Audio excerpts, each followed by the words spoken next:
మరుసటి రోజు హాల్లో సోఫా వద్దనే కుట్టు మిషన్ పెట్టి ఉంటారు. పాప హాల్లో ఆ కుట్టు మిషన్ని చూసి భయపడి ఏడుస్తూ లోపలికి వచ్చి వాళ్ళ అమ్మ వద్దకు వెళ్లి హాల్లో మిషన్ మీద దెయ్యముంది అంటూ ఏడుస్తూ చెప్తుంది.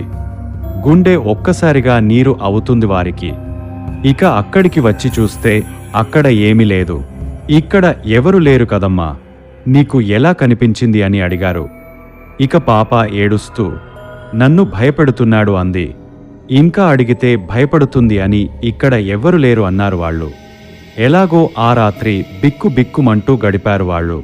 మరుసటి రోజు రామ్ వచ్చి ఎలాగో ఇంటి ప్రక్కవారిని అడిగాడు ఆ ఇంటి గురించి. మొదట ఎవ్వరు చెప్పడానికి ఇష్టపడలేదు. ఎందుకు అంటే ఆ ఓనర్ గొడవ పడుతాడు అని. కాని ఇంట్లో ఉన్న పాపని ఆడవాళ్లని చూసి కొంతమంది మేము చెప్పినట్టు ఆ ఓనర్కి చెప్పకు అంటూ ఆ ఇంటి గురించి చెప్పటం మొదలు పెట్టారు.